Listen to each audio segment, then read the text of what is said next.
आज सुनिए सुभद्रा कुमारी चौहान की लिखी कहानी गौरी। शाम को गोधूली की बेला कुल्ली के सिर पर सामान रखवाए जब बाबू राधा कृष्ण अपने घर आए, तब उनके भारी भारी पैरों की चाल और चेहरे के भाव से ही कुंती ने जान लिया कि काम वहां भी नहीं बना। कुल्ली के सिर पर से बिस्तर उतरवाकर बाबू राधा कृष्ण ने उसे कुछ पैसे दिए। कुल्ली सलाम करके चला गया और वह पास ही पड़ी एक आराम कुर्सी पर, जिसके स्प्रिंग खुलकर कुछ ढीले होने के कारण इधर उधर फैल गए थे, गिर से पड़े। उनके इस प्रकार बैठने से कुछ स्प्रिंग आपस में टकराए, जिससे एक प्रकार की झनझन की आवाज हुई।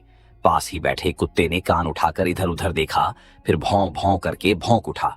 इसी समय उनकी पत्नी कुंती ने कमरे में प्रवेश किया। काम की सफलता या असफलता के बारे में कुछ भी न पूछकर कुंती ने नम्र स्वर में कहा, चलो हाथ मुंह धो लो, चाय तैयार है। चाय? राधा कृष्ण चौंक से पड़े। चाय के लिए मैंने नहीं कहा था। नहीं कहा था तो क्या हुआ, पी लो, कुंती ने आग्रह पूर्वक कहा। अच्छा चलो, कहकर राधा कृष्ण कुंती के पीछे पीछे चले गए। गौरी अपराधिनी की भांति माता पिता दोनों की दृष्टि से बचती हुई पिता के लिए चाय तैयार कर रही थी। उसे ऐसा लग रहा था कि पिता की सारी कठिनाइयों की जड़ वही है। न वह होती और न पिता को उसके विवाह की चिंता में इस प्रकार स्थान स्थान घूमना पड़ता। वह मुंह खोलकर किस प्रकार कह दे कि उसके विवाह के लिए इतनी अधिक परेशानी उठाने की आवश्यकता नहीं। माता पिता चाहे जिसके साथ उसकी शादी कर दें, वह सुखी रहेगी, न करें तो भी वह सुखी है। जब विवाह के लिए उसे जरा भी चिंता नहीं, तब माता पिता इतने परेशान क्यों रहते हैं? गौरी यही न समझ पाती थी। कभी कभी वह सोचती, क्या मैं माता पिता को इतनी भारी हो गई हूं? रात दिन सिवा विवाह के उन्हें और कुछ सूझता नहीं। तब आत्मग्लानि और क्षोभ से गौरी का रोम रोम व्यथित हो उठता। उसे ऐसा लगता कि धरती फटे और वह समा जाए, किंतु ऐसा कभी न हुआ। गौरी, वह जो पूनों के छांद की तरह बढ़ना भर जानती थी, घटने का जिसके पास कोई साधन न था, बाबू राधा कृष्ण के लिए चिंता की सामग्री हो गई थी। गौरी उनकी एकमात्र संतान थी। उसका विवाह वे योग्य वर के साथ करना चाहते थे, यही सबसे बड़ी कठिनाई थी। योग्य पात्र का मूल्य चुकाने लायक उनके पास यथेष्ट संपत्ति न थी। यही कारण था कि गौरी का यह 19वां साल चल रहा था, फिर भी वे कन्या के हाथ पीले न कर सके थे। गौरी ही उनकी अकेली संतान थी। छुटपन से ही उसका बड़ा लाड़ प्यार हुआ था। प्राय उसके उचित अनुचित सारे हठ पूरे हुआ करते थे। इसी कारण गौरी का स्वभाव निर्भीक, दृढ़ निश्चयी और हठीला था। वह एक बार जिस बात को सोच समझ कर कह दे, फिर उस बात से उसे कोई हटा नहीं सकता था। पिता की परेशानियों को देखते हुए अनेक बार उसके जी में आया कि यह पिता से साफ साफ पूछे कि आखिर वे उसके विवाह के लिए इतने चिंतित क्यों हैं। वह स्वयं तो विवाह को इतना आवश्यक नहीं समझती, और अगर पिता विवाह को इतना अधिक महत्व देते हैं, तो फिर पात्र और कुपात्र क्या? विवाह करना है कर दें, किसी के भी साथ, वह हर हालत में सुखी और संतुष्ट रहेगी। उनकी यह परेशानी, इतनी चिंता अब उससे सही नहीं जाती, किंतु संकोच और लज्जा उसकी जबान पर ताला सा डाल देते। 1000 बार निश्चय करके भी वह पिता से यह बात न कह सकी। पिता को आते देख गौरी चुपके से दूसरे कमरे में चली गई। राधा कृष्ण बाबू ने जैसे बेमन से हाथ मुंह धोया और पास ही रखी एक कुर्सी पर बैठ गए।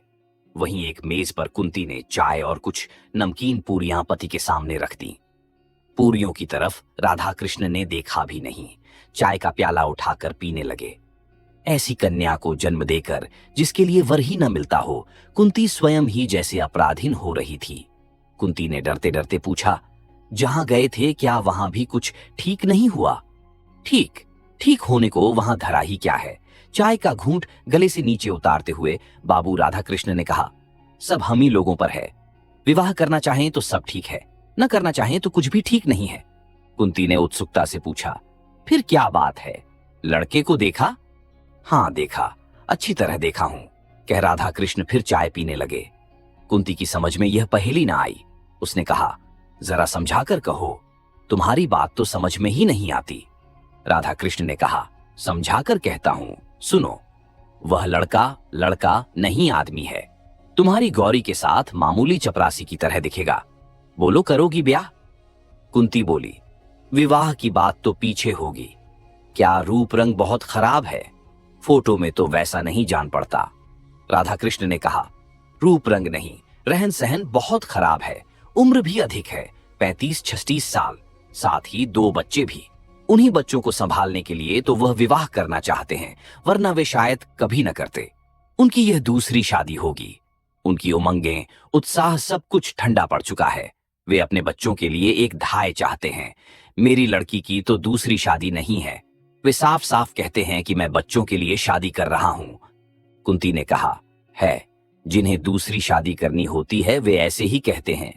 राधा कृष्ण बोले, अरे नहीं नहीं, यह आदमी कपटी नहीं है। उसके भीतर कुछ और बाहर कुछ नहीं हो सकता। उसका हृदय तो दर्पण की तरह साफ है। उसका खादी कुर्ता, गांधी टोपी, फटे फटे चप्पल देखकर जी हिचकता है। वह नेता बनकर व्याख्यान तो दे सकता है, पर दूल्हा बनकर आने लायक नहीं है। 30 रुपए कुल उनकी तनख्वाह है।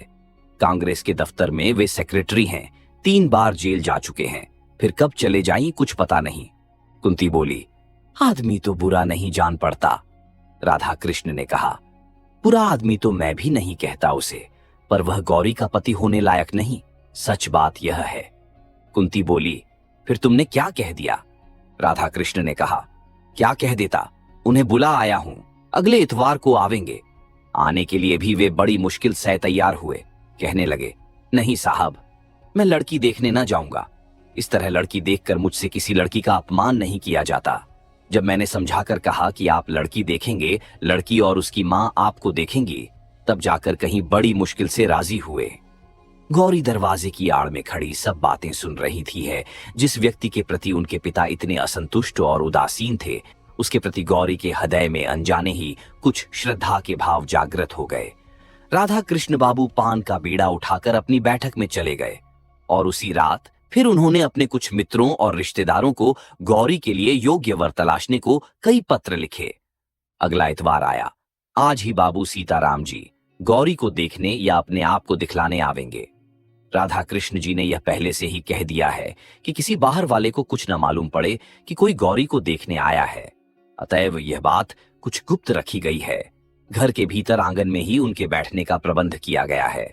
3-4 कुर्सियों के बीच एक मेज है, जिस पर एक साफ धुला हुआ खादी का कपड़ा बिछा दिया गया है और एक गिलास में आंगन के ही गुलाब के कुछ फूलों को तोड़कर गुलदस्ते का स्वरूप दिया गया है।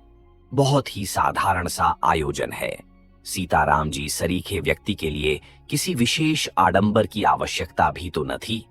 यथासमय बाबू सीताराम जी अपने दोनों बच्चों के साथ आए। बच्चे भी वही खादी के कुर्ते और हाफ पैंट पहने थे। न जूता, न मोजा, न किसी प्रकार का ठाट बाट, पर दोनों बड़े प्रसन्न, हंसमुख आकर घर में वे इस प्रकार खेलने लगे जैसे इस घर से चिर परिचित हों। कुंती एक तरफ बैठी थी। बच्चों के कोलाहल से परिपूर्ण घर उसे क्षण भर के लिए नंदन कानन सा जान पड़ा। उसने मन ही मन सोचा, कितने अच्छे बच्चे हैं। यदि बिना किसी प्रकार का संबंध हुए भी सीताराम इन बच्चों के संभालने का भार उसे सौंप दें तो वह खुशी खुशी ले ले। वह बच्चों के खेल में इतनी तन्मय हो गई कि क्षण भर के लिए भूल बैठी कि सीताराम भी बैठे हैं और उनसे भी कुछ बातचीत करनी है। इसी समय अचानक छोटे बच्चे को जैसे कुछ याद आ गया हो, दौड़कर पिता के पास आया। उनके पैरों के बीच में खड़ा होकर बोला, बाबू, तुम तो कहते थे ना कि माँ को दिखाने ले चलते हैं। माँ कहाँ है, बतलाओ। बाबू ने किंचित हंसकर कहा, ये माँ जी बैठी हैं, इनसे कहो यही तुम्हें दिखाएंगी। बालक ने मचलकर कहा, हूं तुम दिखाओ। और इसी समय एक बड़ी सी सफेद बिल्ली आंगन से होती हुई भीतर को भाग गई। बच्चे बिल्ली के पीछे सब कुछ भूलकर दौड़ते हुए अंदर पहुंच गए। गौरी पिछले दरवाजे पर चुपचाप खड़ी थी। वह न जाने किस ख्याल में थी। छोटे बच्चे ने उसका आंचल पकड़कर खींचते हुए पूछा, तुम हमारी माँ हो? गौरी ने देखा, हृष्ट पुष्ट सुंदर सा बालक, कितना भोला, कितना निश्चल। उसने बालक को गोद में उठाकर कहा, हाँ। बच्चे ने फिर उसी स्वर में पूछा, हमारे घर चलोगी ना? बाबू तो तुम्हें लेने आए हैं और हम भी आए हैं। अब तो गौरी उसकी बातों का उत्तर न दे सकी। पूछा, मिठाई खाओगे? कुछ क्षण बाद कुंती ने अंदर देखा। छोटा बच्चा गौरी की गोद में और बड़ा उसी के पास बैठा मिठाई खा रहा है। एक ने श्वास के साथ कुंती बाहर चली गई और थोड़ी देर बाद ज्यों ही गौरी ने ऊपर आंख उठाई, उसने माता पिता दोनों को सामने खड़ा पाया। पिता ने स्नेह से पुत्री से कहा, बेटा जरा चलो, चलती हो ना? गौरी ने कोई उत्तर न दिया। उसने बच्चों का हाथ मुंह धुलाया, उन्हें पानी पिलाया, फिर मां के पीछे पीछे बाहर चली गई। बच्चे अब भी उसी को घेरे हुए थे। वे उसे छोड़ना नहीं चाहते थे।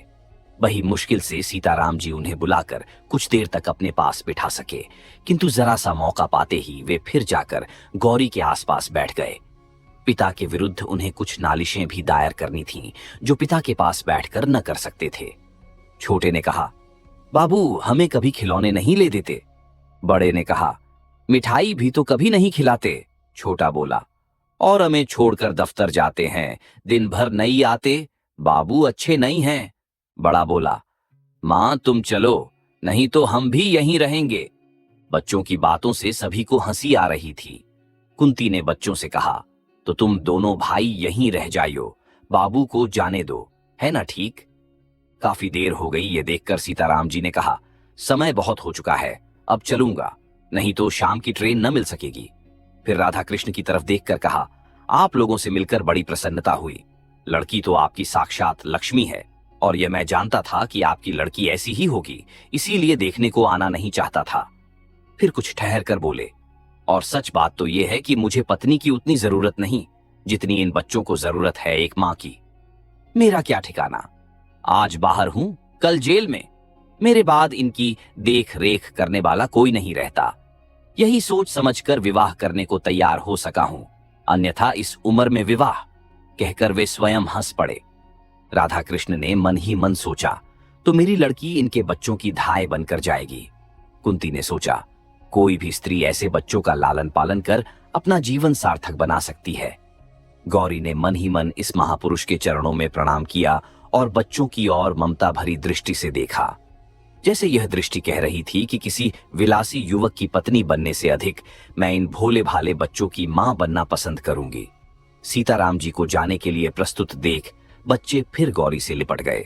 झूठ ही सही, यदि राधा कृष्ण एक बार भी कहते कि बच्चों को छोड़ जाओ, तो सीताराम बच्चों को छोड़कर निश्चिंत होकर चले जाते। परंतु इस ओर से जब ऐसी कोई बात न हुई, तो बच्चों को सिनेमा, सर्कस और मिठाई का प्रलोभन देकर बड़ी कठिनाई से गौरी से अलग करके वे ले जा सके। जाते समय सीताराम जी को पक्का विश्वास था कि विवाह होगा, केवल तारीख निश्चित करने भर की देर है। सीताराम जी उस पत्र की प्रतीक्षा में थे जिसमें विवाह की निश्चित तारीख लिखकर आने वाली थी। देश की परिस्थिति, गवर्नमेंट का रुख और महात्मा जी के वक्तव्यों को पारचकर वे जानते थे कि निकट भविष्य में फिर सत्याग्रह संग्राम छिड़ने वाला है। न जाने किस दिन उन्हें फिर जेल का मेहमान बनना पड़े। पिछली बार जब गए थे तब उनकी बूढ़ी बुआ थीं, पर अब तो वे भी नहीं रहीं। ये कहारिन क्या बच्चों की देखभाल कर सकेंगी?